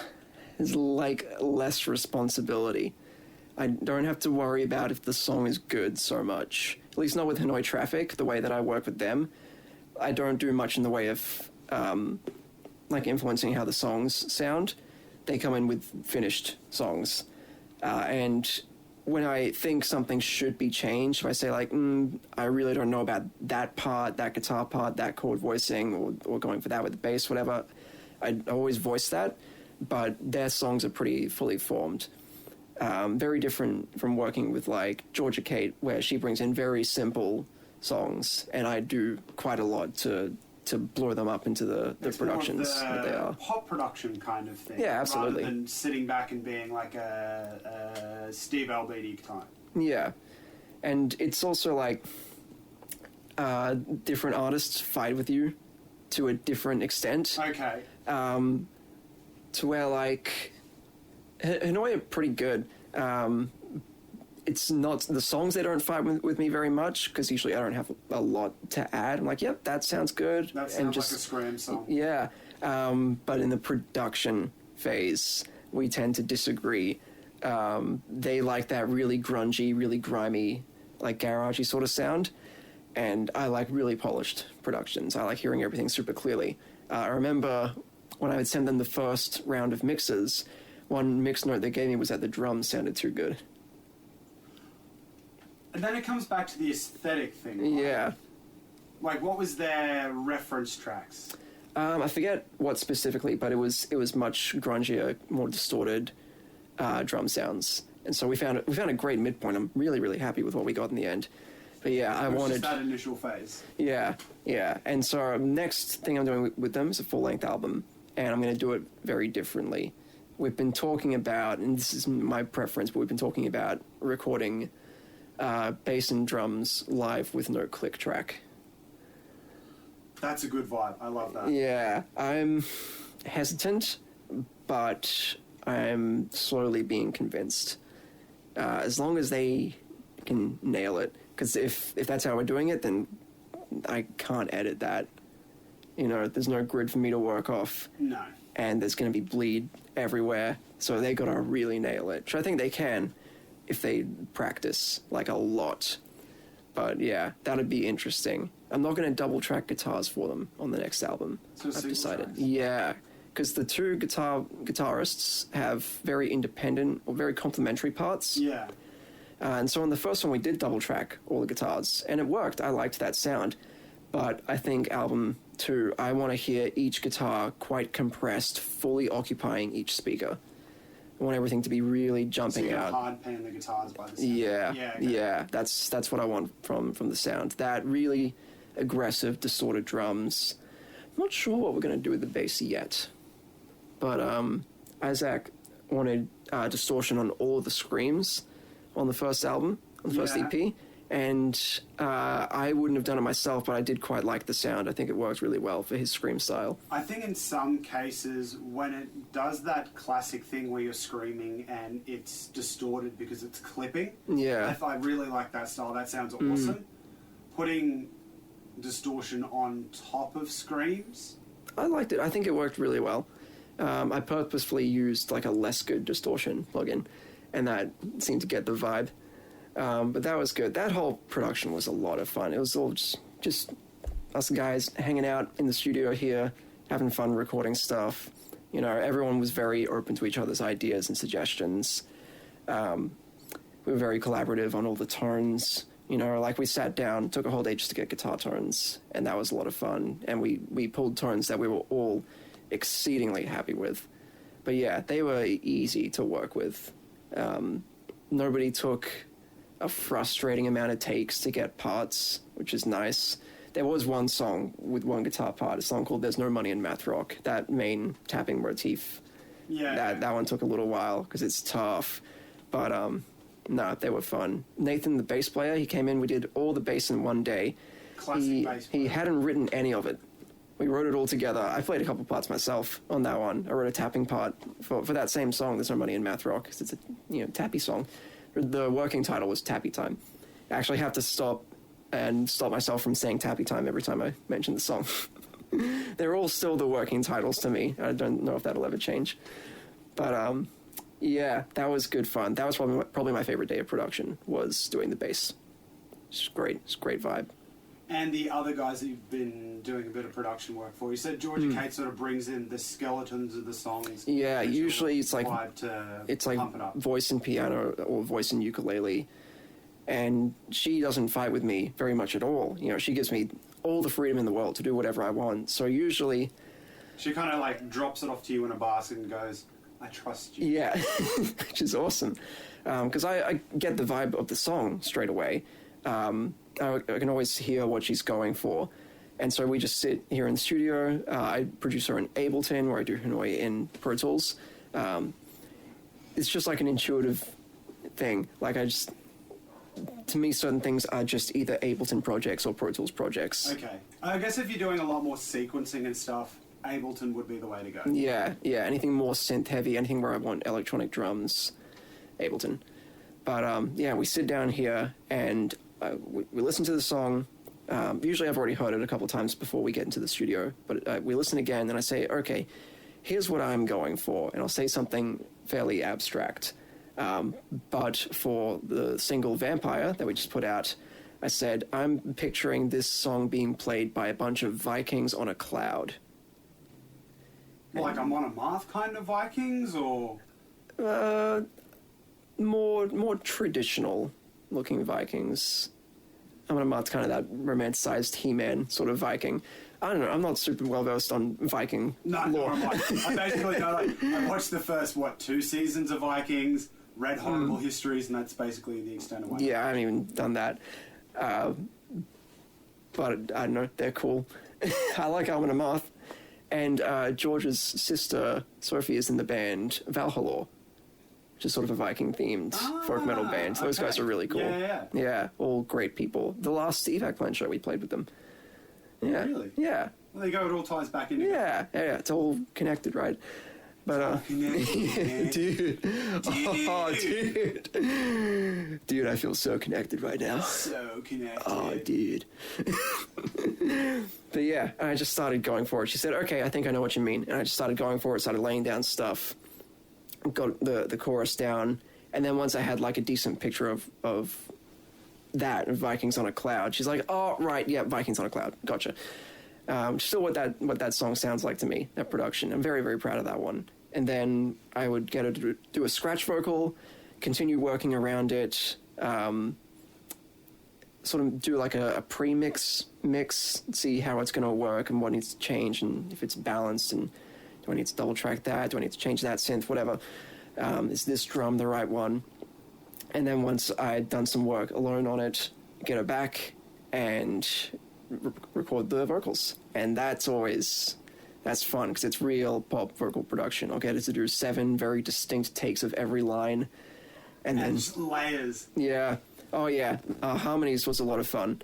Because I don't think she has a lot of experience harmonizing. Like, she's done it, of course, but not in like the studio context. Setting, yeah. And my studio is where vocal harmonies come to die. You know, in Bonus Worm, we start Really, by making... I was gonna get us to redo this entire podcast in harmonies, but I guess that's not... Oh, no, that's what I mean, is like, that's what we do. Bonus Worm, the first thing we do on Harmonies Day, on Backing Vocals Day, is create 18 tracks of backing vocals, and then usually end up making a couple more because we fill them up and we need more backing vocals. And I'll at least double, often quad track every line in a backing vocal part. So I end up with like... Basically an internal choir. Yeah, because I can't afford one. I mean, if you put out the call on Facebook, I'm sure you'll have a few people. True, interested. But then that's the thing. That's my problem with collaboration, is that I gotta get all of them to do exactly the thing that I want, or I could just do it myself in an afternoon. It sounds like it's taking more than an afternoon if you're doing all those takes, though. No, it's an afternoon per song usually. Yeah, okay. Sometimes it's a full day if it's like a really long song. You know, if I'm doing some 14-minute prog thing and I have 24 layers of backing vocals to get through, yeah, it's probably going to take all day. But those are the days where I get better at singing. You know, at the end of a backing vocal day, I've like found a new note I can hit or something. So it's rewarding for yourself as well. Oh, absolutely. But yeah, so with recording BVs with Georgia, I listened to the lead part, because it's pop, basically. Everything's got to be in service of that lead vocal. And so I would just like listen a couple more times, and then start singing harmonies, find the right ones, and then I would play them in on a synthesizer, and then have a sing it, and have it track it a couple times, and keep going until we built the right vocal layers. So yeah, lots of fun, and then usually copy paste them for the second chorus. I mean, that's what you do too. And the other crew that you do production for? Naki Soul. Yeah, so that's been an interesting production. It's still going. We're about halfway through, sort of, depending on how you look at it, because we've gone through and demoed every single song before actually getting started. Yeah. Because Annika, it's her project. The rest of the band don't really have anything to do with writing. They're just around for the live stuff, and they'll record as well. But yeah, she really needs that demo. Partially so I also need it so I understand the song, because producing her, getting her style has been a challenge for me. It's very removed from what I do. I've never been into like the emo indie kind of thing. I like it. It's cool. I'm enjoying working on it. But yeah, it's been a long process of really detailing everything before we get to the point of laying it down. Okay, so there's a bit more groundwork with this one than what the normal is. Yeah, and it's been a lot of work, I will say, but it has been fun and very collaborative. Annika... Least favorite kind. Yeah, right? No, it's good. Annika fights with me the most, definitely, on parts. I'll have an idea for a guitar part, for a lead part, and she'll say no. I'll be like, what do you want? And then she'll like sing me a part, you know, and I'll figure it out, and then I'll be like, can I add this? Or can I do this arpeggio at the end of it? And usually the biggest pushback I get from her is that I do vibrato when I play lead parts, and she doesn't like vibrato. I mean, fair enough. It's that like really clean, jangly. Yeah. The quote unquote Midwest emo. Yeah, whatever that is. Vibrato on that. No, yeah, it's all pretty guitar. Yeah, it's all pull-offs and tapping and stuff. There was one point in production where she said, "Okay, you can do some vibrato here. You can do as much as you want here," because it was like a guitar solo. And I just went ham, man. You put all the vibrato from the other songs that were said. Yeah, I was building up. It was built up inside me. I had to spit it out. So it's just nothing but vibrato, that solo. But it's been a lot of fun. We'll also fight a lot on like arrangement of certain things, or like how to end a song. We had one song where Annika, for the ending, wanted, I think, a bunch of synthesizers playing the vocal parts from the previous section with, like, one pad doing the chord progression. And I said, no, I think it would be really cool if you a cappellaed this section if you did the same thing as what you're describing, but with just voices. She's like, I don't like that idea. I'm like, well, you should. It's awesome. And what we ended up doing was both. We started laying down some vocal parts and then synth parts, and we ended up with this really nice, really cute synth vocal kind of duet sounding thing, or quartet, I guess. It's like 2 synths and 2 vocals just kind of bopping together. And it's better than what either of us would have done by ourselves. And that's kind of my favorite thing about this project, is that because we have similar, there's a lot of things that we do both like, but there's a lot of things that we don't agree on. We always come up with something better than what we would have otherwise. I suppose as well, you kind of have to figure each other's way of doing things into one project. Yeah. In many ways, we're opposites. You know, I love huge wall of sound, hi-fi production. You know, I love everything sounding like fucking amazing and clear and punchy, and there just being like so much of it and so many instruments, and the whole sonic spectrum's fucking full. I love that stuff. Annika's more like 3 instruments and make it work, you know, make him sound interesting. And that's been really interesting to work with for me, to be forced to strip it back. And so again, because we're pushing so hard in either direction, what we end up with is something really cool. It's a really awesome hybrid of both. And when is that Naki Soul record coming out? When is it scheduled to come out? We do not have a date. No. Okay. Yeah. Keep our eyes out. Yeah, I'll let you know. It'll be out when it's ready. That sort of vibe. Yeah. Yeah, which, I mean, Fair enough. they should be. That's when an album should be released. It's when it's ready. But yeah, I don't think I'll be part of the marketing or anything for that. I think once production's done, I'm gonna dip. I'm out.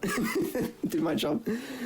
But yeah, no, it's been a very fun record to work on. And so you've got the Jaffa The Big Man coming out. Bonus Worm is out at the moment. Yes, we're writing album 2. Fantastic. What other projects have you got lined up? Writing album 2 for Bonus Worm's one of them? Yeah, we've got one demo for it. It's a half an hour long epic that retells the story of Frankenstein's monster. Nice. Yeah. I found a copy of that in my bookshelf that I was going to Oh, throw really? Wow, I've got a copy of it in my bookshelf right there. I haven't read it. Yeah, it's awesome. Where I think Dracula's overrated, I think Frankenstein fucking rules. Underrated. Or is it just rated? I think it's probably just rated. Maybe the book is underrated, because most people, when they think Frankenstein, think the films. I haven't even seen the films. Yeah, neither. I've seen Van Helsing. That's the best Dracula movie. That's the best depiction of Dracula, actually. But that's a different conversation. We're here to talk about records and and currently Frankenstein. 5e bad. Yeah, but no, although the iconography from Frankenstein in the films isn't present in the book, so maybe the book is underrated. But yeah, so Bonus Worm Album 2 will be titled We Stole Your Snake, Old Man, and there's nothing you can do about it. Okay, what is that a reference to? I don't know. That sounds fantastic. I don't remember how that one happened. I honestly don't. Because you know a lot of those like early 2000s math metalcore bands had really long song titles. Yeah, I remember I always that. try and go through and work out what they're in reference to, or if they're just making stuff up on the spot. Yeah, I think a lot of them are just like in-jokes. Yeah, like that would make sense. Yeah. Yeah, I guess it is sort of similar to that scene. I remember Periphery, all their early demos had like really stupid names like that, and I thought that was a lot of fun. I think ours is more juvenile. You know? This should be the name of the record. Butthole. I'm gonna add that one to the list of potential album names. Fantastic. You heard it here first, folks. I keep a list of albums I'm gonna make. Does it start out with the name and then you need to build something around that? Yeah, usually it's like I find a name and the name makes music happen in my head. Okay. So that's why... It's very much like how you make music. You've got the end goal in mind and then you need to go fill in the blanks, paint by numbers kind of thing. Yeah. The title is often that initial spark. That's why Azathoth is called Azathoth and not Cthulhu, is that the word Azathoth sparked that song in my head. It also just sounds cool. It does sound so cool. Yeah. And the track right before it, Monolith, is a reading of Azathoth, which is a 2-page long story by H.P. Lovecraft. Nice. Yeah, it's awesome. I like that one a lot. It's very simple. A dude just like doesn't like living in the city, and he looks out at the stars every night, and then one day just like a vortex opens up and swallows him, and he's just on a different planet, and then it ends. I'm going to read that now. Yeah, it's good. It's a good read. You could listen to it on the Bonus Worm record. I could. Yeah. Well, there you go. I don't even have to put any effort into reading it. I can just listen to it. It's like an audio book with a score, read by our good friend Zach. Did Zach read it? Yeah. Oh, okay. Yeah. There we go. He did a little bit of voice work on the album. He did that, and he did a monologue in a song called Sanjuro, which was inspired by the films of Akira Kurosawa, because I'm super cool. Who is that? Early Japanese filmmaker. He made a lot of films in the 50s and 60s, a lot of classic samurai films. Okay. Have you ever seen any like early westerns? Probably. They're all remakes of Akira Kurosawa samurai films. Nice. Yeah, The Magnificent Seven is a very direct remake of Seven Samurai. Nice. Yeah, Seven Samurai is maybe the greatest film of all time. Not my favorite, just the best. Yeah, so how do you differentiate the best and the greatest? No. Wait, the best and the greatest? Yeah. I don't know.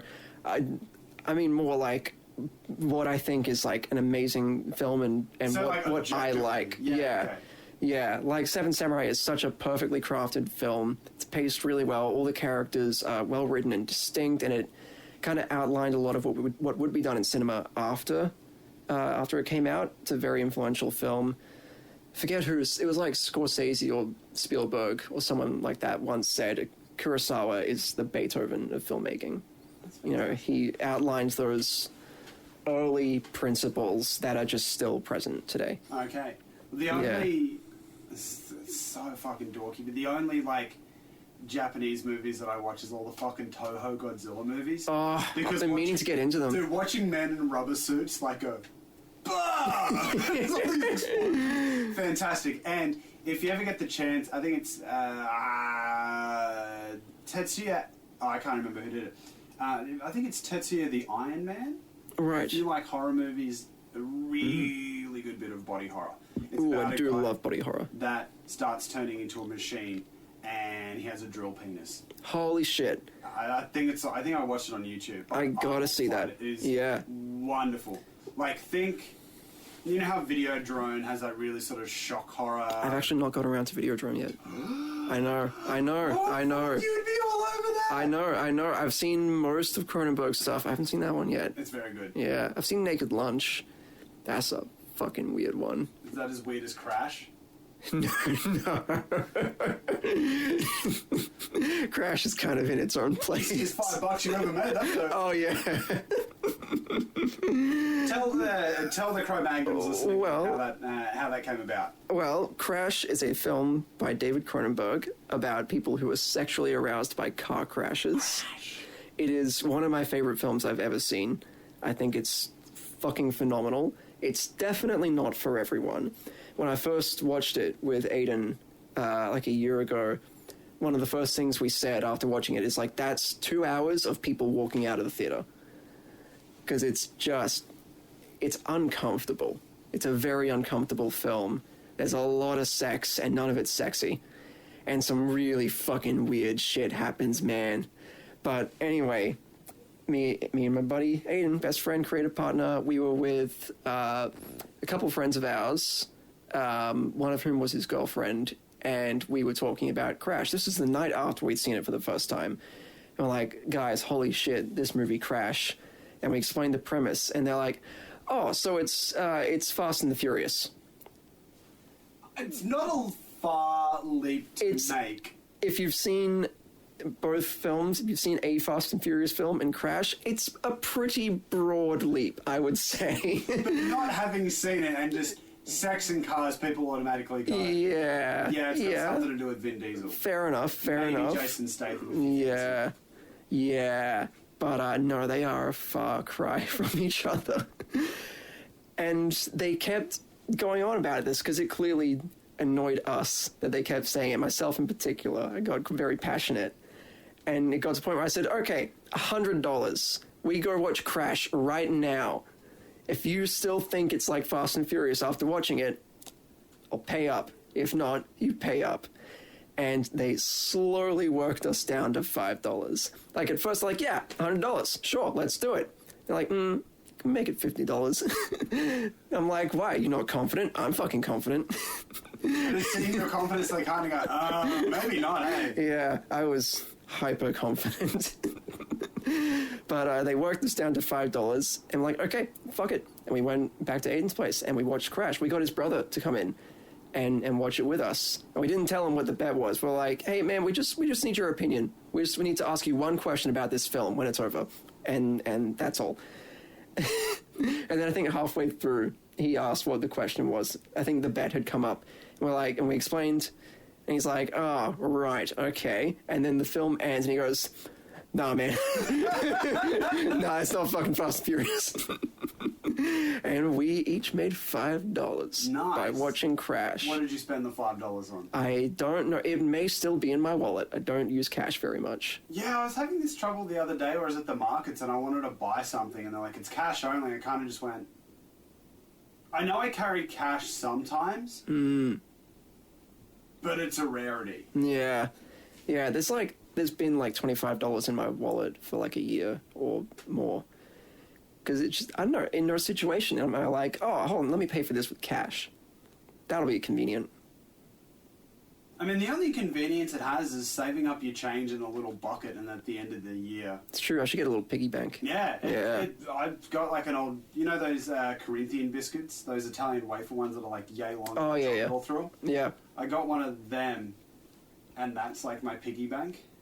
Yeah, right. And like, again, it's the only reason I'd have cash on me is just to fill that up. Yeah. And that's it. That means you don't have cash on you. It's in the piggy bank. Exactly. Yeah. Maybe I should do one to raise funds for an OP1. I want to get a Teenage Engineering OP1. They're expensive, and they rarely show up in Australia. I think Taramo Music might have them right now in Melbourne. But if you're not familiar, it's a super cool niche synthesizer. It's like an all-in-one. It's like a DAW, basically, in a small keyboard, and it looks like a toy, and it does a lot. It's only 4 tracks, which is interesting, so it's limiting in that regard, but it has really cool stylized keys. It has a built-in mic, so you can sample stuff directly into it. You can do, like, tape effects in it, pull and stretch things. There's lots of effects available. There's an effect called the cow. The screen is really cool, and the cow, the effect is just like a picture of a cow with like its stomach's just like bubbling. It's really weird. There's a hidden helicopter game in it. There's also a radio in it. What? Yeah, it's the craziest thing. And it's so cute, but so powerful. But why? Because it's cool. It is cool. Like, why do you want a helicopter game and a synth? What? Okay, if you had the ability... Yeah, you know what? I just said that. And it's hidden as well. Like, you gotta find it. So it's like a mission to get to that. Yeah. Okay. How cool's that? I'm gonna find that thing. But yeah, they're getting a little more popular recently. Because Teenage Engineering, their like pocket operators are pretty popular little sample things. But producer and YouTuber Andrew Huang paraded around the OP1 a couple of years ago, and he has been ever since. He uses it all the time. And then like, it was shortly after he did that, I noticed Misha Mansour from Periphery, that one showed up in his studio. I was like, oh, that's really interesting. Remember, he uploaded a demo that he made with it, which ended up being a song on Periphery 4, a song called Crush. So there you go. And I think he had loaded his own samples into it, so that's another thing you can do. You just want to play the Yeah. helicopter game. It looks fun.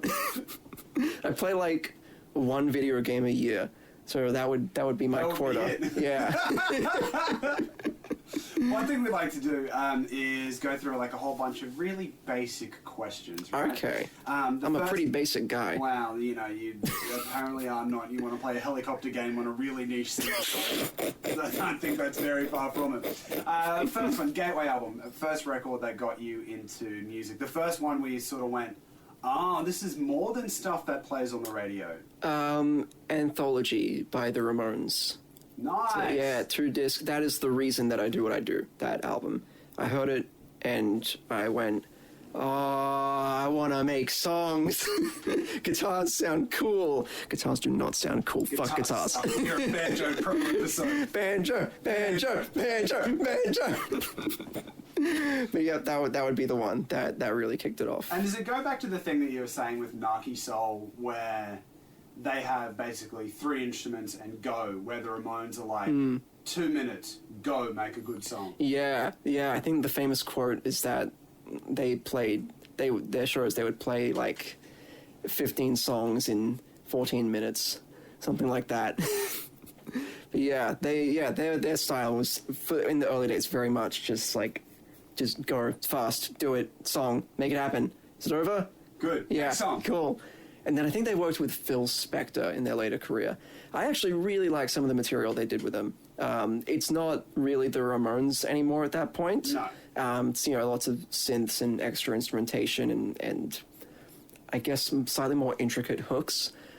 But I still think that a lot of those songs are really great. Fantastic. What are some of the later Phil Spector ones? My Brain is Hanging Upside Down. Nice. It's the big one. Fantastic song. Love that tune. One of the catchiest songs ever. One of the most, you can do it songs ever. I think the first time I heard it was in School of Rock.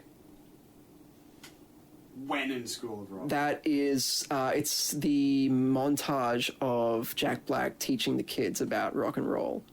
Ah, Yeah. okay, I'm with you now. Yeah, I think I hadn't listened that far into the album at that time, and I saw the film. That's another really big deal for me growing up, is that movie. That I really like it, inspired but as I keep watching it back and think, Jack Black just seems like a straight pedo in this, right? Like, he legit... I mean, that's the joke. kids. That's the joke, right? When at the end he's like, your kids have touched me. I'm pretty sure I've touched them. Did you see the face? Yeah. Oh my god! Yeah. And like as a kid, you're like, oh, what? Okay, that's You're a weird like, joke. funny. Yeah, and as an adult, you're like, oh. I think as soon as that line clicked for me, I'm like, this movie makes me uncomfortable. Yeah, but you got to kind of just go along with the innocence of the film. It kind of asks you to suspend your disbelief that this is just an innocent Mate, I watch situation. wrestling. Suspension of disbelief. Bruh. That's part of the course for me.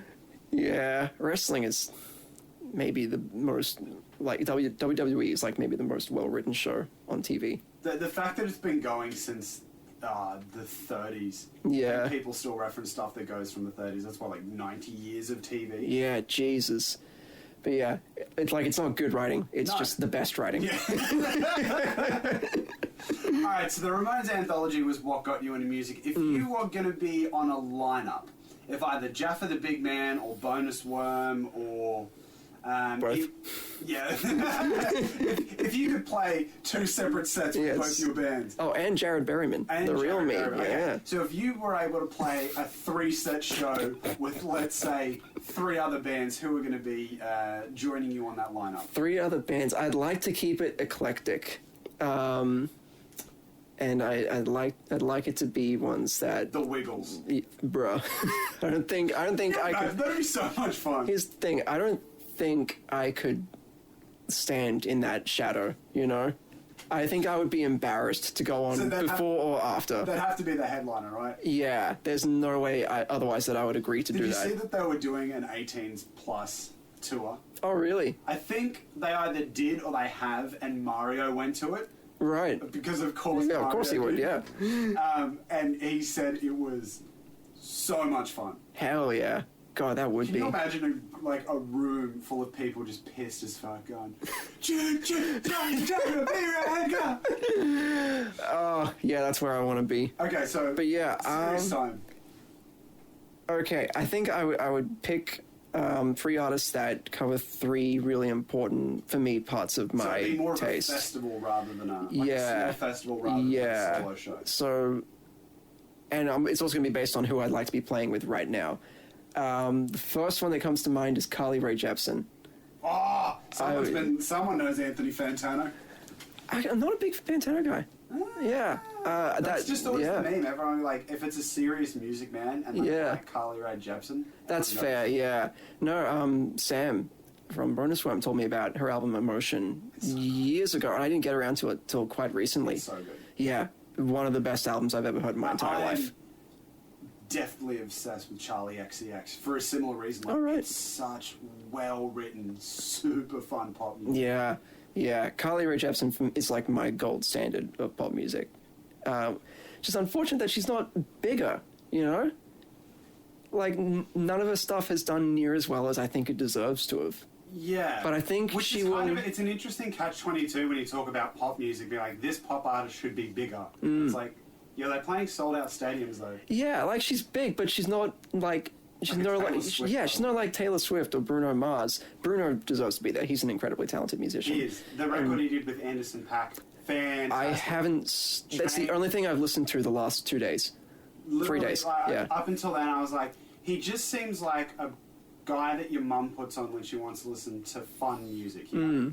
But that record he did with Anderson .Paak, I was like, oh! Like, he actually... Yeah.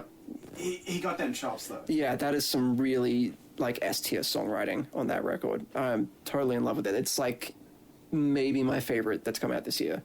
That or Colors 2, Between the Buried and Me. That album's been fucking me up all year. But, yeah. So, Carly Rae Jepsen. Carly Rae Jepsen. I would be remiss if I didn't say Devin Townsend. True. He is my favorite artist of all time.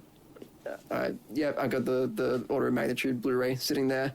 I got a bunch of CDs in the old CD trove over there, a bunch in the car. CDs? Yeah, man. I'm old school. I love them. You got those wax cylinders that you roll. Bruh. Well, you see under the Yamaha HS7s, the big Proc audio speakers down there. Yes. That's the CD setup.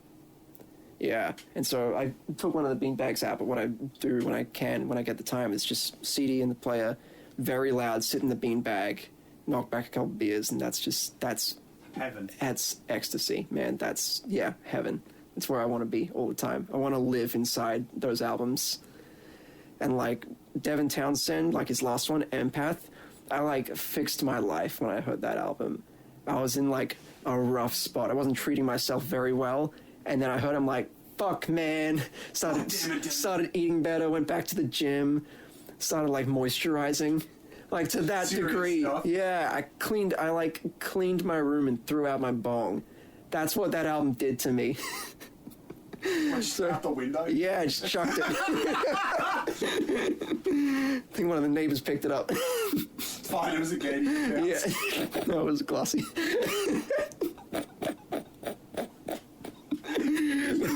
Yeah. So, yeah, Devin would have to be up there. And then, do I have to pick artists who are alive? No. Okay. Good, because I'm glad you were going to say Gigi Allen. That would make it the most interesting show I ever play. I love that Carly Rae Jepsen, Devin Townsend, possibly the Wiggles, and Gigi Allen. God, who would be number 3? There's a whole lot of options that I would love to have on there.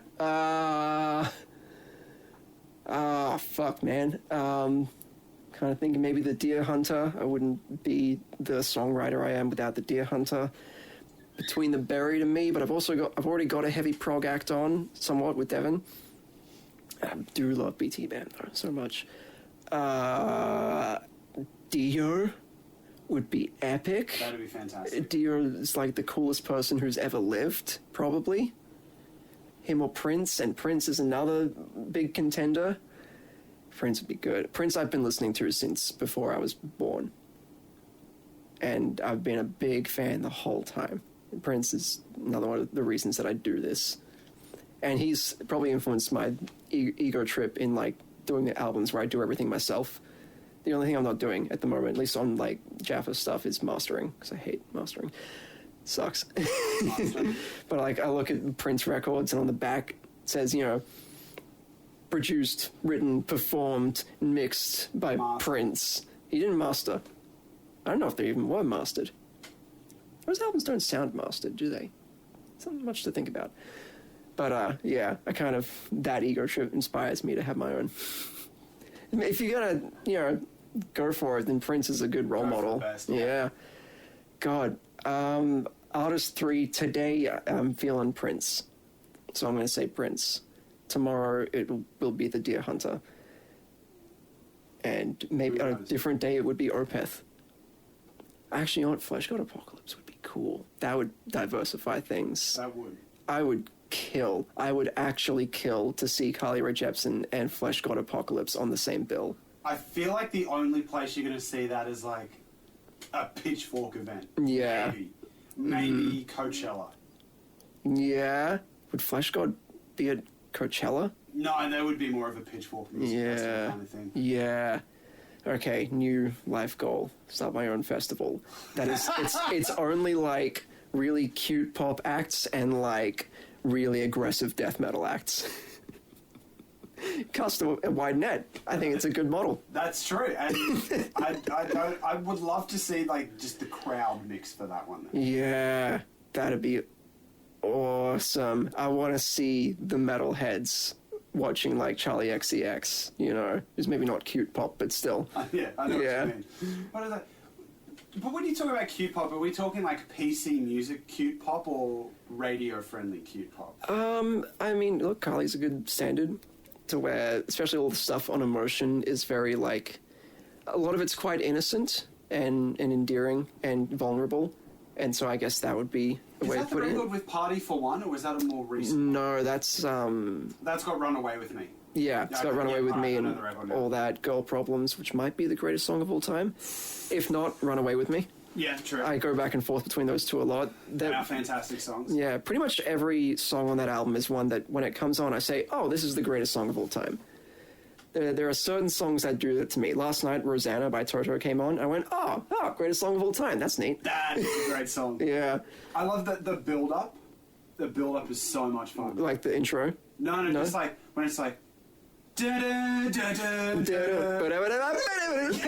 you all the way.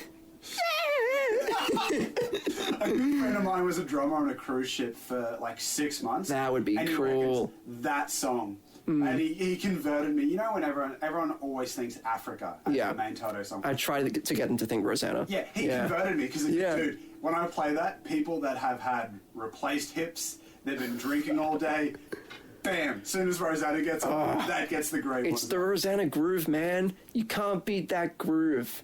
Those ghost notes, you know, and opening with just the drums. That's one of my favorite drum intros ever. Right up there with, like, Rainbow Stargazer, Dream Theater, Honor Thy Father. Like, and it's way less complicated than either of those. It's just a good groove. And just hooks you and you're like, ooh, damn, those very quiet triplet ghost notes. You're like, all right. Fuck, all right. What's going on here? Dum, dum, boom, da-da. Perfect. It's a perfect piece of music, I think. And there's so much going on. God, Toto, a whole other trip. Because I think I only know the two songs, and like that goes back to me not listening to a lot of stuff. But Rosanna, every time that comes on, I'm like, this is so good. Yeah. Also, another perfect song, "Give Me the Night" by George Benson. Absolutely. So good. Could not agree more. I was at Woolies at Goodna the other day, and that came on, and I'm just sitting there going, fuck yeah. Fuck yeah. It's like, I can't even, with most of these songs, I can't even necessarily tell you 100% why, but sometimes I hear a song and I just know that's perfect. That is exactly the song that it's meant to be. I guess I kind of subscribe to the Devin Townsend theory that the music already exists, we're just getting it out. Yeah, that makes sense. And so I guess, to me, it's like, whoever wrote that song, they got it out. Like, they succeeded. That's why the very first Lord record is almost perfect. Yeah, right. It's so simple. It's so basic. It's like a drum machine, synths, and her voice, and that's it. And you're just like, holy fuck. Yeah, I never got around to it. So Royals is overplayed as shit. Yeah. Still a fantastic song. But everything else on that just, again, you kind of listen to it. It's like that Carly Rae Jepsen thing where it comes on, you're like, greatest song of all time. Yeah, greatest song of all time. Yeah, right. And it's not even Tenacious D's tribute. True. Well, that wasn't the greatest song. It was just a tribute.